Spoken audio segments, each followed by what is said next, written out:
que sea como una especie de marco de referencia para lo que vamos a estar hablando todo este día.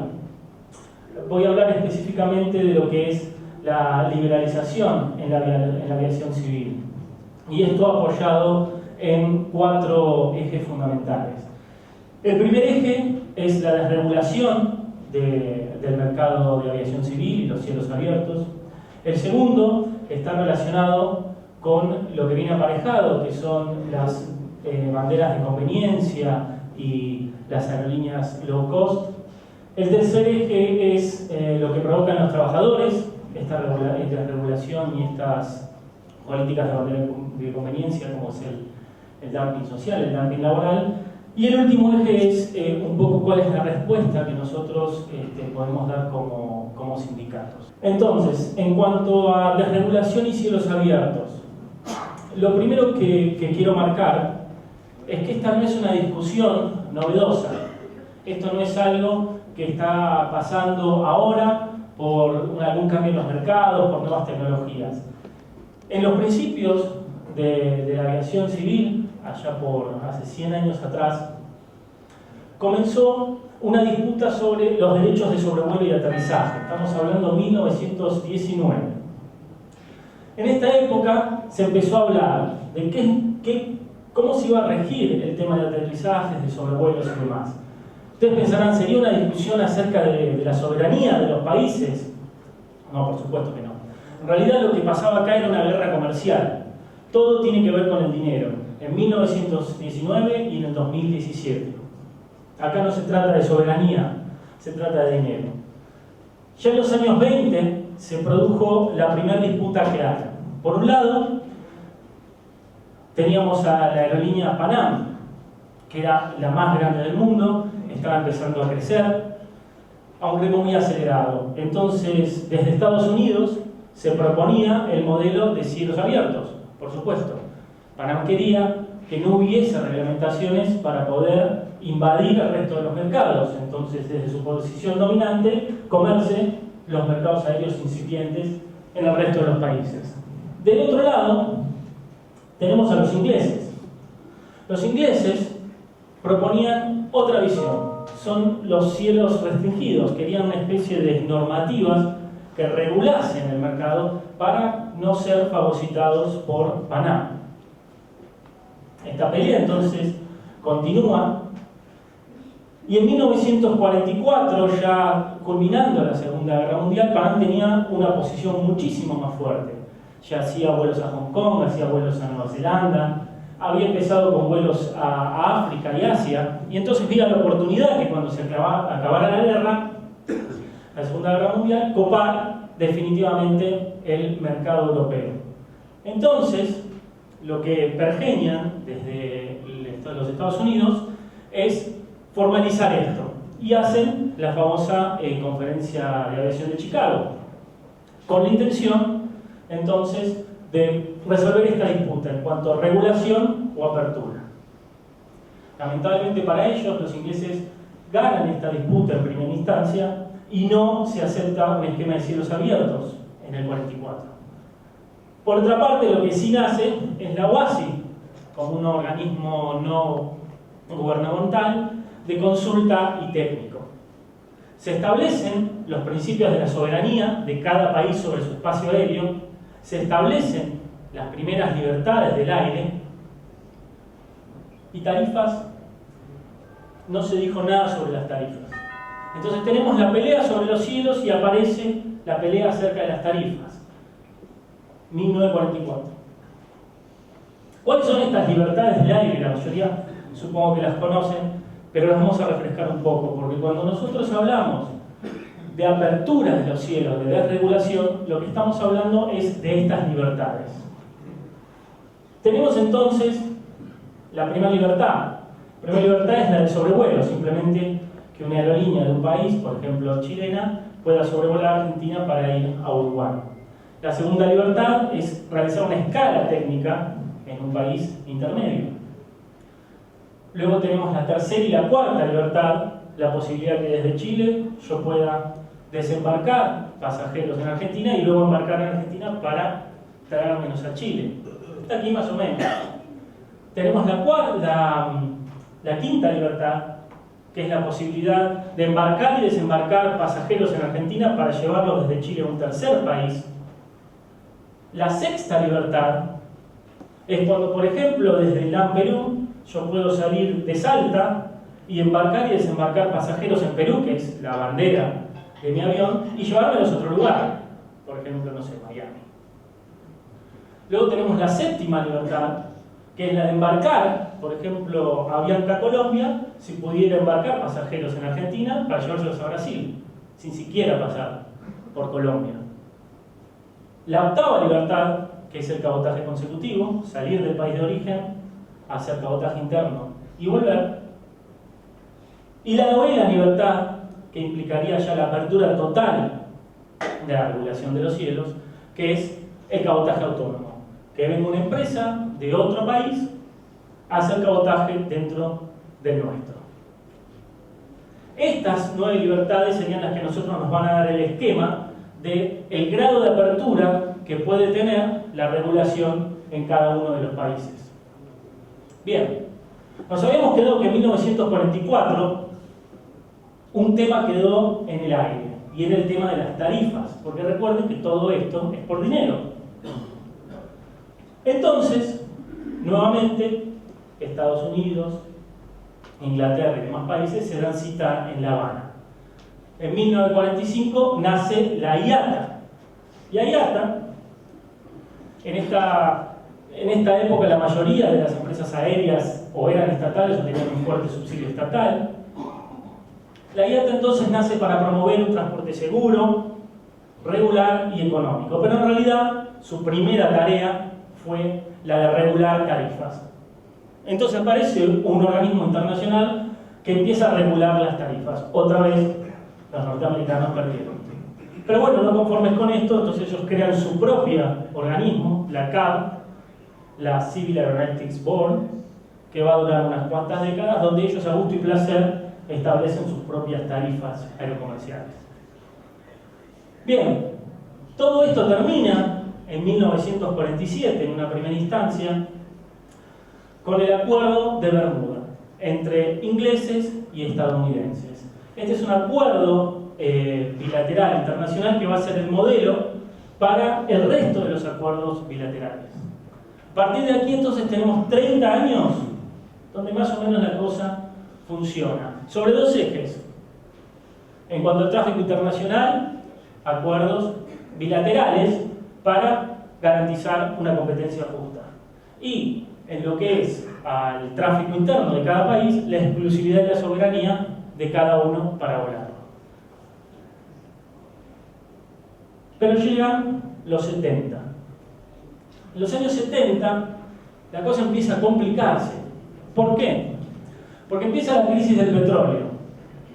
Los países petroleros de Asia empiezan con algún tipo de complicaciones, restricciones a la venta de Estados Unidos, el petróleo se empieza a duplicar, a triplicar, a cuatroplicar y llega a valer 5 veces más de su primer valor. Hay dos crisis del petróleo, una del 73 al 74 y otra en el año 1978. Esto por supuesto hace que se genere una gran inflación, porque los países industrializados dependen de aquel petróleo para funcionar. Imagínense el impacto que tiene en las líneas aéreas, que eran en gran parte subsidiadas por el Estado.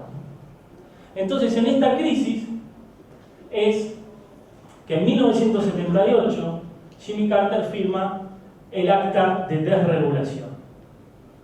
Y aquí la historia cambió. Con esta Acta de Desregulación, entonces, desde Estados Unidos, se modifican las reglas del juego. En ese acto, entonces, se firma la defunción de grandes líneas aéreas. Desaparece Panam, desaparece Eastern, Braniff y otras tantas. Grandes líneas que eran tope de mercado, que tenían años volando, desaparecen. Y empiezan a aparecer una multiplicidad de otras pequeñas compañías que se tienen que adaptar al nuevo mercado desregulado. Ahora, esto pasaba en Estados Unidos y en el mundo. ¿Qué pasaba acá? Nosotros teníamos hasta 1978, más o menos, la década del 70, principios de los 80, una multiplicidad de líneas aéreas en la región. La mayoría de los países tenían su línea aérea de bandera, con sus trabajadores y sus condiciones. Este era el mapa que nosotros teníamos cuando teníamos un esquema regular. Cuando viene la desregulación, esto cambia. Y cambia drásticamente. Y empiezan a aparecer los grandes jugadores del mercado, que van a los distintos países destruyendo las aerolíneas nacionales y locales, fagocitándolas, despidiendo, subcontratando y precarizando a los trabajadores. Actualmente entonces tenemos tres grandes jugadores dentro de nuestra región. El Grupo LATAM, Avianca y Copa. Muy distinto a lo que teníamos antes. Por otro lado, en el 73 nace la CLAC, de la que después la compañera de habla nos va a hablar un poquito más en profundidad. Porque este es el movimiento de pinzas que comienza a aparecer en nuestra región. ¿Cómo nos cambian las normas del juego?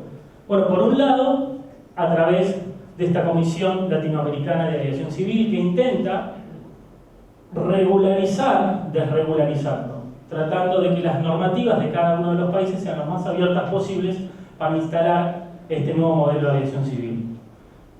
Otro de los mecanismos por los cuales intentan modificar el esquema de aviación son los tratados. Recordarán ustedes este famoso tratado transpacífico que acá estuvo muy fuerte en contra de esto. ¿Quién iba a pensar que Trump iba a ser una bendición en este sentido? Resulta ser que ahora Trump es el que destruyó este tratado, sacando a Estados Unidos con esta política de América para los americanos. Pero no son solo estos acuerdos bilaterales. Empiezan a aparecer otros tipos de acuerdos y hoy en día en la Argentina están en boga. Hace poco se firmó un acuerdo bilateral con IAG, no sé si ustedes lo han leído últimamente en las noticias, que permite entonces la entrada de las líneas low cost. Va a empezar a operar una aerolínea llamada Level, que dice que ofrece pasajes a Europa por 98 euros o algo por el estilo. Se desconoce la reciprocidad que nosotros podemos tener porque no estamos mencionados como ninguna aerolínea ni privada ni estatal que va a cumplir la contraparte para ese vuelo. Entonces, mediante distintos acuerdos bilaterales con supuestas reciprocidades que el país no está en condiciones de cumplir, empiezan a abrirnos el mercado internacional y haciendo inviable la competencia.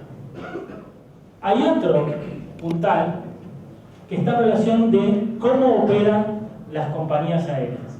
Y esto está en íntima vinculación con lo que son las banderas de conveniencia. ¿Cómo se aplica un esquema de banderas de conveniencia? Hay varias formas. Una aerolínea puede cambiar de bandera inscribiendo a la compañía en otro país para volar su cabotaje, matriculando aviones en países donde las tasas sean más beneficiosas, buscando legislaciones con impuestos más bajos o inexistentes, contratando mano de obra barata y flexible. Entonces, con este esquema de las banderas de conveniencia es muy probable que los trabajadores y las trabajadoras se vean despojados de sus trabajos decentes. La sección de aviación civil del ITF ya había denunciado estos problemas de las banderas de conveniencia, pero como generalmente sucede con estas cuestiones, dicen, bueno, es campaña del miedo, ¿viste? Cuestión negativa del ITF. Sin embargo, hoy la liberalización y la desregulación son un hecho y el principal problema son los estándares de seguridad. Ya la OASI, la Comisión Europea, la Asociación de Aerolíneas y IATA ya hablan de lo que son las banderas de conveniencia de la aviación, que es un término tomado del sector marítimo. Lo mismo sucedía con los buques. La OASI identifica dos tipos de banderas de conveniencia: las que se dan por razones fiscales, el estado de matriculación y el estado de operador llegan a un acuerdo para velar por una adecuada supervisión, y el segundo punto, que es como nosotros lo temamos, es cuando se utilizan las banderas de conveniencia para aprovecharse de un sistema donde no existe una adecuada regulación económica o técnica. Bien, este entonces es el segundo punto, las banderas de conveniencia. El tercero es cómo impacta sobre los trabajadores este esquema de desregulación y de banderas de conveniencia. Y acá nos tenemos que hacer una pregunta acerca de las low cost. La pregunta básica es: ¿qué costo es el que baja en las bajo costo? Porque el costo que baja es el de los pasajes, como nos vendía el compañero de Perú. El costo que baja es el costo laboral. El costo que baja es el costo de mantenimiento. Lo que baja entonces son los estándares de seguridad. Porque nosotros podemos tener un modelo donde una aerolínea diga, bueno, yo quiero reducir algunas cuestiones de costo. Entonces aparecen las cuestiones de los hubs para maximizar los tiempos y las conexiones. Aparece el uso de una monoflota. Aparece el aprovechamiento de la tecnología para abaratar costos. Aparecen las flotas nuevas, aeronaves 0 kilómetros que tienen mejor performance y entonces hacen mayor ahorro de combustible, siendo más rentable por pasajero. Aparece el modelo no frills, este modelo instaurado por un inglés que tiene que ver con reducir en costos superfluos y bueno, por ahí te dejo de dar la cajita o la comida caliente, recorto en alguna de estas cuestiones. Se empieza a dar el cobro de extras, se empieza a ahorrar en los kilogramos por equipaje. Puede existir un modelo donde se traten de ahorrar los costos. Ahora, lo que en realidad impacta sobre nosotros es cuando la forma de ahorrar costos es la subcontratación o tercerización, como la conocemos. Cuando aparece el salario a productividad, cuando aparecen los contratos temporales, los contratos por tiempo fijo, cuando aparecen cuestiones como el despacho remoto, que después van a hablar los compañeros, cuando aparecen las políticas antisindicales, cuando aparecen la carga de combustible al límite. Ya vemos lo peligroso que fue esto, si no pregúntenle al chapecoense. Cuando aparecen más vuelos y menos descanso, entonces eso impacta sobre la seguridad porque tenés tripulaciones técnicas y de cabina cansadas y también el trabajo en tierra. Y cuando aparece el poco mantenimiento.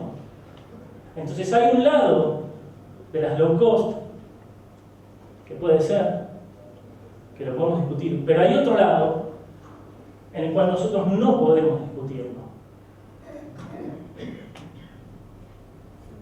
Lo que termina sucediendo entonces es que los trabajadores aeronáuticos y las trabajadoras aeronáuticas nos transformamos en mercancías. Este empeoramiento de las condiciones laborales genera el dumping social. Se va a buscar la mano de obra entonces en los países donde es más barata y con condiciones laborales inferiores. Seguramente cuando se hable de Avianca y lo que está pasando en la región se hará mención a lo que está sucediendo con las tripulaciones en Salvador. Entonces el mercado se torna en despiadado, los trabajadores se transforman en mercancía y se incumplen entonces con las normas acordadas internacionalmente.